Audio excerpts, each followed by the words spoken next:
क्या हाल है मित्रों। सो आज के वीडियो में हम बात करने वाले हैं प्रोमिसेस एंड एसिंग अवेट के बारे में। और हम ये भी बात करेंगे कि प्रोमिसेस क्यों आया, एसिंग अवेट की क्या ज़रूरत पड़ी। ये दोनों के बारे में बात करेंगे और बहुत ही डिटेल में बात करेंगे कि किन प्रॉब्लम को सॉल्व करने के लिए ये दोनों चीज़ों को लाया गया। अब देखो, हमने पिछली वीडियो में कॉल बैक हेल के बारे में पढ़ा था। अगर आपने पिछली वीडियो नहीं देखा तो ज़रूर देखना। उसके अंदर कॉल बैक हेल के बारे में हमने बात किया था और उसी कॉल बैक हेल के प्रॉब्लम को सॉल्व करने के लिए प्रोमिसेस आया। क्या मतलब है? अब देखो, प्रॉमिस नाम सुनते ही आपको क्लियर हो रहा होगा। प्रॉमिस मतलब वादा। कोई इंसान किसी से वादा करता है यानी कि प्रॉमिस करता है, तो वो वादा क्या करता है, या तो वादा कंप्लीट करता है या फिर वादा को नहीं करता है। जैसे मैं एग्जांपल देता हूँ, मान लो आपने जेप्टो से आइसक्रीम मंगाया और जेप्टो पे एक ही स्टॉक बचा हुआ है और आपने आइसक्रीम कर दिया ऑर्डर। आपने जब आइसक्रीम ऑर्डर किया तो जो एक स्टॉक बचा हुआ था वो आपको मिलेगा। ठीक है, बहुत बढ़िया बात है। अब वो आइसक्रीम आपने जैसे ही ऑर्डर किया, आपका जो स्टेट है वो क्या हो गया, पेंडिंग स्टेट में आ गया। अब जैसे ही वो आइसक्रीम डिलीवरी वालों ने लेकर आया और आपको पहुंचा दिया, तो वहां ऑर्डर आपका क्या हो गया, फुलफिल्ड हो गया, यानी कि आपको ऑर्डर मिल गया। लेकिन मान लो आइसक्रीम वाले ने यानी कि डिलीवरी वालों ने आपका आइसक्रीम रोड पे गिरा दिया और स्टॉक एक ही था, तो आइसक्रीम तो आपका मिलेगा नहीं, बिकॉज एक ही स्टॉक था और वो भी स्टॉक रोड पे गिर गया, तो आइसक्रीम आपको नहीं मिला। तो आपका आइसक्रीम का या तो पैसा वापस मिल जाएगा, अगर आपने पैसा नहीं किया है पेमेंट तो आपका ऑर्डर कैंसिल हो जाएगा, तो वहां पे आपका रिजेक्ट हो जाएगा। तो आपने एक चीज गौर किया कि आपने जब ऑर्डर किया तो आपका अभी पेंडिंग स्टेट में था, ना ही आइसक्रीम आपके पास पहुंचा और ना ही आपका आइसक्रीम कैंसिल हुआ। लेकिन जैसे ही आपके पास पहुंच गया वो फुलफिल्ड हो गया, और अगर नहीं पहुंचा तो रिजेक्ट हो गया। तो प्रॉमिस यहां भी उसी तरीके से काम करता है। इसके पास भी 3 स्टेट होते हैं। तो किस तरीके से होते हैं हम बात करते हैं। इसके पास स्टेट होते हैं। कौन कौन से स्टेट होते हैं? एक तो होता है पेंडिंग, एक होता है पेंडिंग, एक होता है आपका फुलफिल्ड एंड एक होता है रिजेक्टेड, और यहां पे एल होगा। अब देखो, 3 स्टेट आपको मिल गए। तो प्रॉमिस जो होता है ना, वो सिंपली एक चीज आप समझना, प्रॉमिस एक कंस्ट्रक्टर फंक्शन है, यानी कि आप इसका इस्तेमाल करके आप ऑब्जेक्ट को बना सकते हो। कैसे? ध्यान से समझना। देखो, मैंने एक प्रॉमिस बनाया। मैंने प्रॉमिस कैसे बनाया? एक न्यू कीवर्ड का इस्तेमाल करके, न्यू कीवर्ड का इस्तेमाल किया और लिखा प्रॉमिस। अब ध्यान से सुनना, यहां जो आपको प्रॉमिस दिख रहा है ना, ये पी कैपिटल होगा। ध्यान देना, मैंने क्या बोला, ये पी कैपिटल होगा क्योंकि ये कंस्ट्रक्टर फंक्शन है। तो मैं इसको जैसे ही न्यू से कॉल करूंगा, ये मुझे एक प्रॉमिस रिटर्न करके देगा। अब ये लेगा क्या? ये लेगा एक कॉल बैक फंक्शन, जिसके अंदर एक मुझे मिलेगा रिजॉल्व एंड एक मिलेगा मुझे रिजेक्ट। अब ये रिजॉल्व रिजेक्ट क्या है हम बात करते हैं इसके बारे में, बट अभी के लिए ध्यान से समझो। ये प्रॉमिस बन चुका है, ये प्रॉमिस बन चुका है। अब इसको मैं किसी वेरिएबल में भी डाल सकता हूं। ठीक है, डाल लेता हूं। इसको मैंने डाल दिया प्रॉमिस नाम के वेरिएबल में। ठीक है, मैंने प्रॉमिस नाम के वेरिएबल में डाल दिया, या फिर यहां कुछ भी नाम दे दो, P1 डाल दो, P2 डाल दो, कुछ भी डाल दो। ठीक है, आपने बस सेव कराया, ऑब्जेक्ट बनाया। अब देखो, आपके पास ये प्रॉमिस बन चुका है। अब यहां पे मैंने कुछ नहीं किया, मैं आपको सेव करके दिखाता हूं एक चीज। अब मैंने सेव किया। अब ये जब मैं प्रॉमिस को चेक करूंगा ना, यहां पे मैं चेक कराता हूं आपको कंसोल पे, मैं लिखता हूं प्रॉमिस। जैसे मैं एंटर दबाता हूं, आप ध्यान से समझना, यहां पे आपको कुछ चीजें दिखेंगी। एक दिखेगा आपको स्टेट, प्रॉमिस का स्टेट, जो कि आपको यहां पे दिखेगा। इसको मैं थोड़ा सा बड़ा करता हूं। यहां पे आपको दिखेगा पेंडिंग स्टेट, और आपको प्रॉमिस का रिजल्ट जो होगा वो आपको दिखेगा अनडिफाइंड। मैंने वही तो बताया आपको, जब आप किसी से प्रॉमिस करते हो, इसका मतलब ये तो नहीं है ना कि वो प्रॉमिस फुलफिल्ड हो गया, क्योंकि आपने प्रॉमिस अभी पूरा किया नहीं है, तो अभी वो पेंडिंग स्टेट में रहेगा। वैसे ही मैंने यहाँ पे चलो प्रॉमिस बना दिया और ये प्रॉमिस को इसमें सेव करा लिया, तो मैं जब इस प्रॉमिस को चेक करूंगा तो जरूरी तो नहीं है कि फुलफिल्ड हो जाएगा, क्योंकि मैंने कुछ किया ही नहीं अभी तक। मैंने सिर्फ प्रॉमिस किया है, मैंने प्रॉमिस किया है, तो वो स्टेट पेंडिंग स्टेट में रहेगा और उसका रिजल्ट कुछ भी नहीं है। जैसे मैं इस प्रॉमिस को रिजॉल्व करूंगा ना, रिजॉल्व यानी कि मैंने प्रॉमिस पूरा कर दिया, रिजॉल्व यानी कि मैंने प्रॉमिस पूरा कर दिया और लिख दिया इसके अंदर सक्सेस। जैसे मैं इसको सेव करूंगा, आप ध्यान से सुनना, मैं इस प्रॉमिस को अगर मैं चेक करूं, अब मैं प्रॉमिस को चेक करूं, तो यहां पे आपको अब प्रॉमिस का स्टेट जो होगा वो आपको फुलफिल्ड दिखेगा और प्रॉमिस का रिजल्ट जो होगा वो सक्सेस दिखेगा। इसका मतलब कि यहां पे जो आपको दिख रहा है रिजॉल्व, यहां पे जो आपको दिख रहा है रिजेक्ट, ये रिजॉल्व एंड रिजेक्ट एक फंक्शन है जिसको मैं कॉल कर रहा हूं, एंड कॉल करके इसके अंदर कुछ मैसेज पास कर रहा हूँ। बहुत बढ़िया बात है। तो यानी कि ये समझ में आया कि हम प्रॉमिस इस तरीके से बनाते हैं न्यू कीवर्ड का इस्तेमाल करके, और इसके अंदर एक कॉल बैक फंक्शन जाता है जो कि आपको यहाँ दिख रहा होगा। एंड इस कॉल बैक फंक्शन के अंदर दो फंक्शन और आ रहे हैं, तो ये भी कॉल बैक फंक्शन ही होंगे। तो कॉल बैक फंक्शन को आप सिंपली यहाँ पे कॉल कर सकते हो जैसे मैंने यहाँ पे किया है। बहुत अच्छी बात है। तो क्या मैं इसको रिजेक्ट कर सकता हूँ? मान लो आपने प्रॉमिस किया लेकिन आपने प्रॉमिस पूरा नहीं किया, तो आप कर दो रिजेक्ट और बोलो कि मैंने प्रॉमिस पूरा नहीं किया। That's it. इसको मैं जैसे ही सेव करूँगा आपको दिखेगा कि मैंने प्रॉमिस पूरा नहीं किया। और अगर मैं चेक करूँ प्रॉमिस को, तो आपको प्रॉमिस के अंदर जो स्टेट होगा वो रिजेक्टेड दिखेगा और रिजल्ट के अंदर आपको ये चीज़ दिखेगा जो मैंने यहाँ मैसेज पास किया है। आई होप आपको ये चीज़ें समझ में आई होंगी। मैं इसको हटाता हूँ एंड इसी चीज़ को मैं एक बार आपको सेट टाइम आउट के साथ बताता हूँ, एसिंक्रोनस फंक्शन के साथ बताता हूँ। ठीक है, अब देखो यहाँ पे मैं लिखता हूँ सेट टाइम आउट लिखता हूँ एंड यहाँ पे मैं सिंपली एक कॉल बैक फंक्शन देता हूँ एंड यहाँ पे मैं 2000 मिलीसेकेंड। अब यहाँ पे मैं क्या करता हूँ, रिजॉल्व करता हूँ। जैसे मैंने रिजॉल्व किया मैं लिखता हूँ सक्सेस। अब ध्यान से सुना, मैंने कुछ नहीं किया, सेम काम होगा, बस यहाँ पे मैंने क्या किया कि सेट टाइम आउट का इस्तेमाल किया है, इसलिए कि मेरा जो काम हो, जो प्रॉमिस रिजॉल्व हो, वो अभी तुरंत ना हो, 2 सेकंड बाद हो। पहले तुरंत हो जा रहा था, अब 2 सेकंड बाद होगा, बस इसलिए मैंने ये काम किया है। जैसे मैंने इसको सेव किया, अब मैं आपको चेक करके दिखाता हूँ। इसको मैं चेक करके दिखाता हूँ, प्रॉमिस को आपको फुलफिल दिख रहा है, ये चीज़ हो चुका है।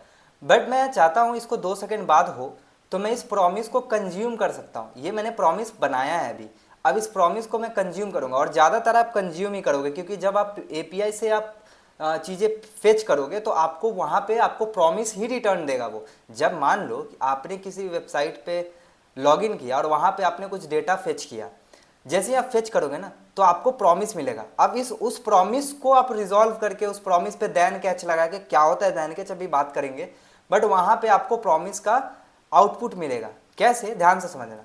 ये मैंने मान लो कि एक बना ही दिया है प्रॉमिस। अब इस प्रॉमिस को अगर मुझे कंज्यूम करना है, ये मैंने प्रॉमिस क्या किया, प्रोड्यूस किया है। अब इस प्रॉमिस को अगर कंज्यूम करना तो मैं कैसे करूँगा, मैं सिंपली लिखूंगा, भाई देख प्रॉमिस तो मैंने बनाया है, प्रॉमिस डॉट दैन लगाऊंगा। इस दैन के अंदर क्या होगा, एक कॉल बैक फंक्शन आएगा। इस दैन के अंदर एक कॉल बैक फंक्शन आएगा और इस कॉल बैक फंक्शन के अंदर जो पैरामीटर आर्गुमेंट होगा ना वो रिजल्ट में आएगा। ठीक है, अब ये रिजल्ट क्या होगा, ये रिजल्ट ये होगा जो मैंने रिजॉल्व करते वक्त जो मैसेज पास किया है वो इस रिजल्ट के अंदर आएगा। जैसे ही मैं इसको प्रिंट करूंगा ना, अब ध्यान से सुनना, जैसे ही मैंने प्रिंट किया ना इस रिजल्ट को, आपको कंसोल पे दिखेगा 2 सेकंड बाद सक्सेस। यहाँ 2 सेकंड बाद आपको सक्सेस मिल रहा है। इसका मतलब मैंने प्रॉमिस यहाँ बना दिया। इस प्रॉमिस को कंज्यूम करने के लिए आप लगाओगे देन के साथ एक और चीज़ें होती है, कैच भी होता है। कैच नहीं भी आप लिखोगे या कॉमा डाल के अगर एक और कॉल बैक फंक्शन अगर आप पास करते हो तो यहाँ पे आपको रिजल्ट में एरर दिखेगा। ठीक है, एरर दिखेगा। अब एरर कैसे होगा, यहाँ पे मैं इस चीज़ को कमेंट करता हूँ यानी यहाँ पे रिजेक्ट करता हूँ और रिजेक्ट में लिखता हूँ मैं एरर अकर्ड। ठीक है, जैसे मैं सेव करूँगा अब तो रिजॉल्व नहीं होगा, अब रिजेक्ट होगा। तो रिजेक्ट जैसे ही होगा वो इस वाले फंक्शन को कॉल करेगा और यहाँ पे एरर को प्रिंट कर देगा। आप ध्यान से सुनना, एरर अकर्ड लिखेगा 2 सेकंड बाद। अब देखो error is not defined because यहाँ पे मैंने क्या किया है, अच्छा हाँ, यहाँ पे मुझे एरर में लेना पड़ेगा। यहाँ पे मैंने एरर में ले लिया क्योंकि यहाँ पे रिजल्ट ले रहे थे और वही यहाँ रिजॉल्व वाला जो मैसेज है वो आ रहा था रिजल्ट में, वैसे ही ये रिजेक्ट का मैसेज जो होगा उस एरर आर्गुमेंट के अंदर आएगा। तो अब मैं सेव करूँगा अगर, तो यहाँ पे आपको दिखेगा एरर मैसेज 2 सेकंड बाद आपको दिखने को। अब हम नेक्स्ट बात करते हैं कि कैसे आप रियल वर्ल्ड में काम करोगे। जैसे हम एपीआई एक बनाएंगे, उस एपीआई को फेच करेंगे और किस तरीके से सारा कुछ होने वाला है वो मैं आपको अब बताता हूँ। देखो इसको मैं करता हूँ कमेंट, अब यहाँ पे मैं क्या करता हूँ, एपीआई बनाता हूँ। तो मैंने लिखा कॉन्स्ट एपीआई 1 बनाया और यहाँ पे मैंने क्या किया, सिंपली इसके अंदर मैं क्या करूँगा, रिटर्न करूँगा न्यू प्रॉमिस। क्योंकि मैंने आपको बोला कि जो आप एपीआई पे हिट करोगे, जब आप एपीआई को कॉल करोगे, फेच करोगे, तो आपको एक प्रॉमिस मिलेगा। तो मैंने क्या किया, एक प्रॉमिस बना दिया, मैं भी रिटर्न कर रहा हूँ प्रॉमिस, क्योंकि जब आप फेच करोगे तो आपको वहाँ भी प्रॉमिस ही मिलेगा। तो मैंने यहाँ भी क्या किया, प्रॉमिस ही रिटर्न कर दिया। ये मैं प्रोड्यूस कर रहा हूँ, लेकिन आप क्या करोगे, कंज्यूम करोगे मोस्टली, क्योंकि आप डेटा को फेच करोगे तो वहाँ प्रॉमिस बना हुआ रहेगा, आपको बस रिटर्न करेगा वो और आप उसको यूज करोगे। तो मैं आपको यही बता रहा हूँ कि कैसे एपीआई बना हुआ है और वहाँ से प्रॉमिस ये मैं रिटर्न कर रहा हूँ और मैं उसको यूज करूँगा। तो रिटर्न न्यू प्रॉमिस, और इसके अंदर जाएगा वही रिजॉल्व एंड रिजेक्ट। ठीक है, या तो प्रॉमिस रिजॉल्व होगा या फिर रिजेक्ट होगा। बहुत बढ़िया बात है। अब इसके अंदर मैं लगाता हूँ सेट टाइम आउट। अगर आप ये नहीं भी लगाओगे तो चल जाएगा, बट इसलिए लगा रहा हूँ कि मुझे पता चले कि कितना टाइम में सारा काम हो रहा है, क्योंकि अगर मैं सेट टाइम आउट नहीं लगाऊंगा तो दोनों प्रॉमिस जो होगा, दोनों एपीआई जो होगा, जो मैं बनाने वाला हूँ 2 बार, दोनों साथ में ही प्रिंट हो जाएगा, तो मुझे फ़र्क पता नहीं चलेगा। मैं आपको डिफरेंस बताना चाहता हूँ। सो अभी ध्यान से सुनना मैं क्या बताना चाह रहा हूँ।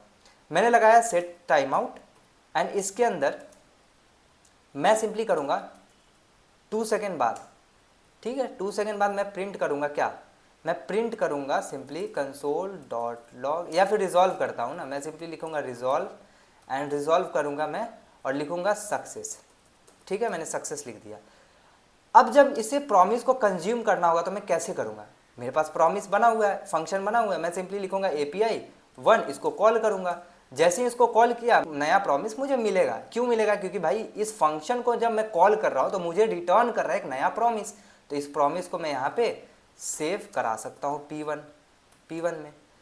अब मुझे P1 मिल गया, तो क्या मैं इस P1 पे दैन लगा सकता हूँ, मैंने अभी तो बताया ऊपर में यहाँ पे कि इस प्रॉमिस पे आप दैन लगा सकते हो। दैन लगाओगे तो जो भी रिजॉल्व होगा, रिजेक्ट होगा, वो सारा कुछ यहाँ पे हो जाएगा। तो जैसे ही प्रॉमिस पे मैं दैन लगाता हूँ, दैन जैसे ही लगाया ना, अब कॉल बैक फंक्शन मांगता है दैन, तो दैन लगाते ही आप ध्यान से सुनना, मुझे यहाँ पे रिजल्ट मिल जाएगा। रिजल्ट में यहाँ रिजॉल्व हो रहा है तो मुझे रिजॉल्व का मैसेज मिल जाएगा, यहाँ पे मुझे रिजॉल्व का मैसेज मिल जाएगा। तो मैं रिजल्ट को प्रिंट कराता हूँ।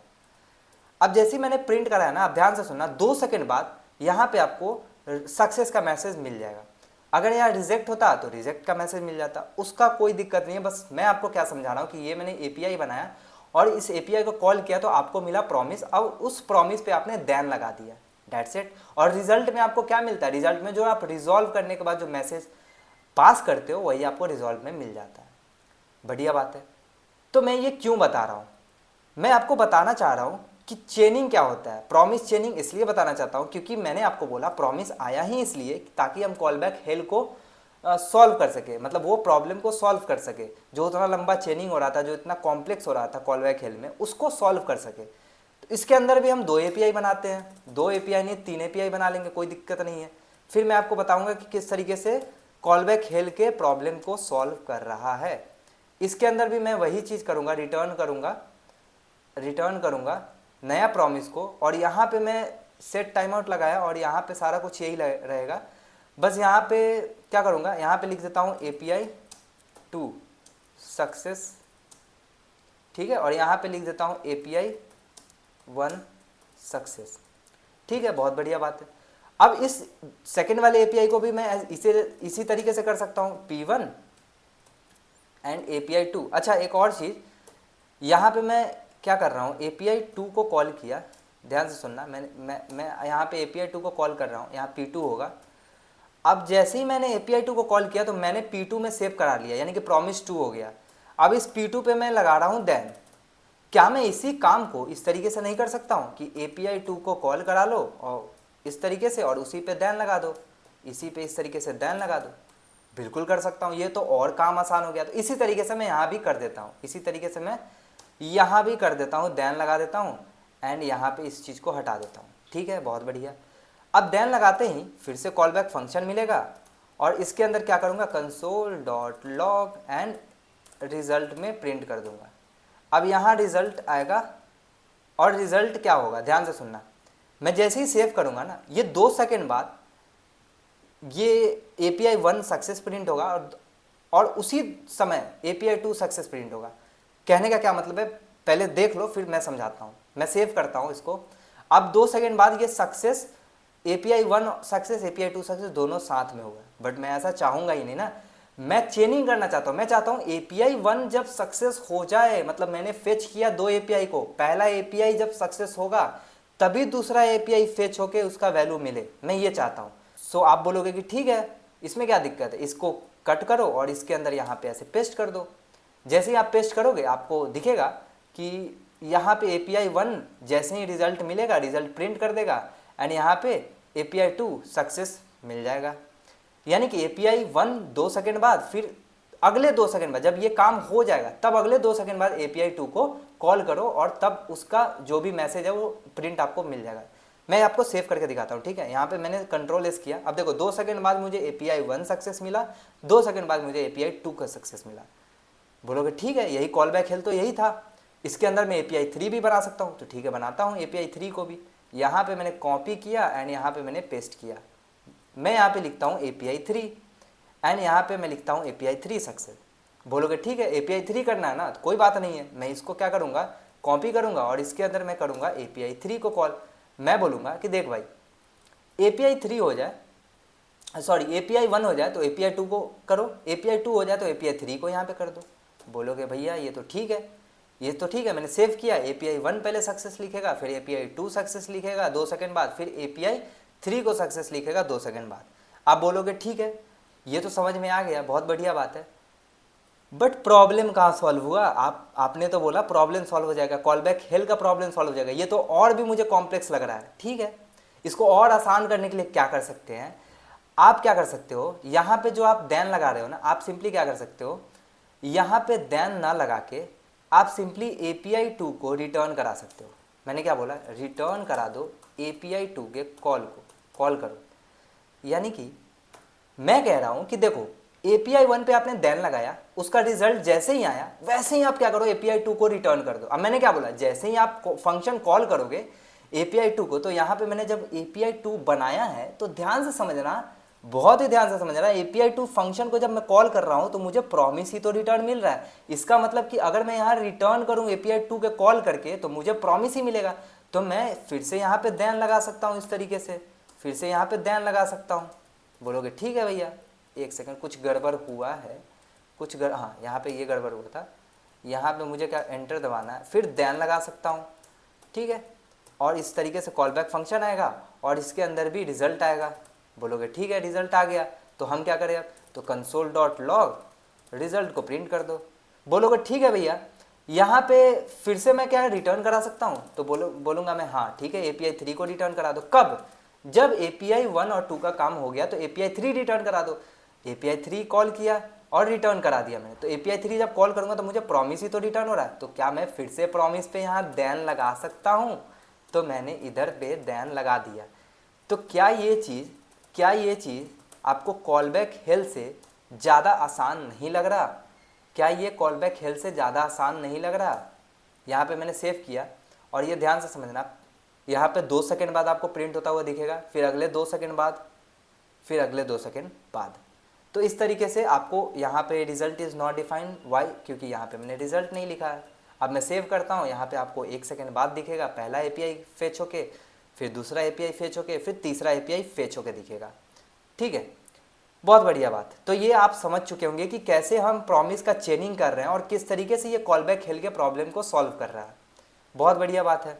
अब आप चाहते हो कि यहाँ पे देन लगाया ना, यहाँ पे देन लगाया ना, ठीक है, आप देन लगाओ, कोई दिक्कत नहीं है, बट कुछ एरर भी तो आ सकता है। अगर कुछ एरर आया तो आप कैच लगा सकते हो। आप क्या लगा सकते हो, कैच। और कैच भी वैसे ही एक कॉल बैक फंक्शन लेगा और इसके अंदर मैं simply console dot log error को प्रिंट कर सकता हूँ, और एरर यहाँ पे मुझे लेना भी होगा, मैं एरर ले लूँगा।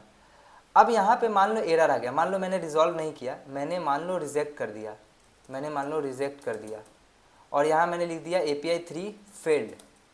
तो जैसे मैं सेव करूँगा ना, ध्यान से समझना, एपीआई 1 हो गया, एपीआई 2 भी हो जाएगा, एपीआई 3 में मैंने एरर किया था, एपीआई 3 में आपको एरर दिखने को मिल जाएगा, यहाँ पे एपीआई 3 फेल्ड लिख दिया। ठीक है, तो आई होप आपको समझ में आएगा कि कुछ एरर भी आ सकता है। सो आई होप आपको प्रॉमिस और प्रॉमिस चेनिंग समझ में आएगा। सो अब हम बात करते हैं कि इस चीज़ को और आसान कैसे कर सकते हैं, और हम जो अभी पढ़ने वाले हैं ना एसिंग का वेट, वही हम यूज करने वाले हैं अपने वेबसाइट के अंदर। जब हम वेब डेवलपमेंट करेंगे तो उसके अंदर एसिंग अवेट बहुत ज़्यादा यूज होगा आपका, और बहुत ही सिंपल होता है वो, प्रॉमिस से भी ज़्यादा आसान।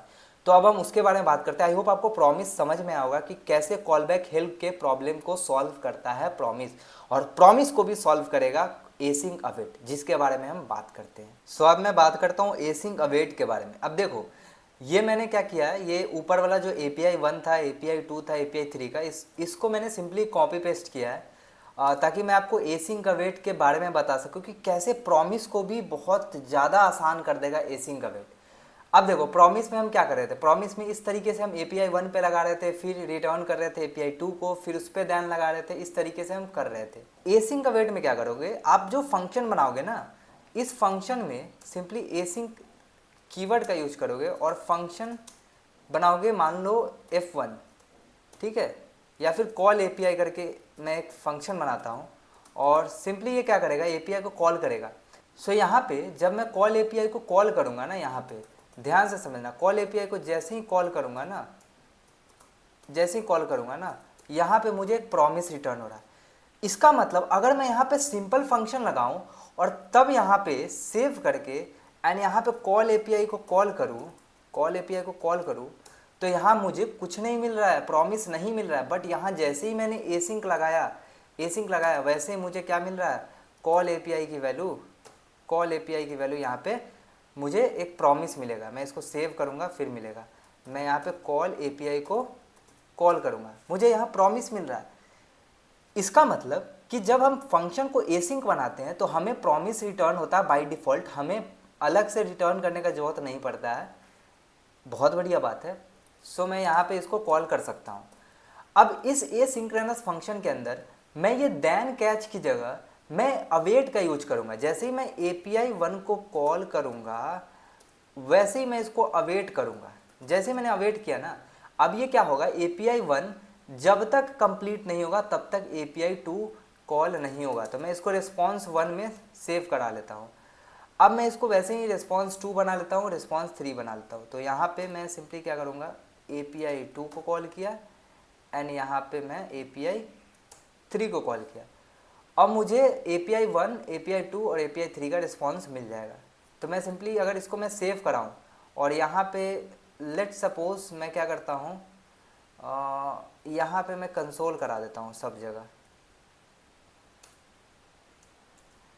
यहाँ पे मैं कंसोल कराता हूँ, console.log रिस्पॉन्स यहाँ पे 1 और यहाँ पे हो जाएगा 2 और यहाँ पे हो जाएगा 3। अब देखो मैंने क्या किया, दैन कैच नहीं लगाया, मैंने सिंपली अवेट किया है। अब अवेट में क्या होगा, देखो दैन कैच में क्या हो रहा था, ध्यान से समझना। यहाँ पहले दैन लगा रहा था, फिर जैसे ही इसका काम हो रहा था मैं रिटर्न कर रहा था API 2 को, फिर API 2 पे यहाँ दैन लगा रहा था। इसका मतलब कि मैं अगर अवेट लगाऊँ, ध्यान से सुनना, अगर मैं अवेट लगाऊँ इसका मतलब वही सेम चीज़ है कि जब तक API 1 ना कंप्लीट हो तब तक तुम अवेट करो, मतलब वेट करो, और तब रिस्पॉन्स मिले तो रिस्पॉन्स को प्रिंट करके तब API 2 पे काम करो तुम। तो जैसे मैं सेव करूँगा, यहाँ ध्यान से समझना, 2 सेकेंड बाद API 1 प्रिंट होगा, फिर API 2 का सक्सेस प्रिंट होगा 2 सेकेंड बाद, फिर अगले 2 सेकेंड बाद API 3 का सक्सेस प्रिंट होगा। आई होप आपको ये समझ में आएगा किस तरीके से हम एसिंग का वेट का यूज कर सकते हैं। बस आपको कीवर्ड डालना है एसिंग, और दैन कैच नहीं लगाना, आपको सिंपली अवेट लगाना। अवेट मतलब ही होता है कि API 1 हो रहा है तब तक वेट करो, दैट्स इट। और जब रिस्पॉन्स मिल जाए तब API 2 को कॉल करो। इस तरीके से हम एसिंग का वेट का इस्तेमाल करते हैं। सो आई होप आपको ये समझ में आया होगा प्रॉमिसेस क्या होते हैं, एसिंग का वेट क्या होते हैं।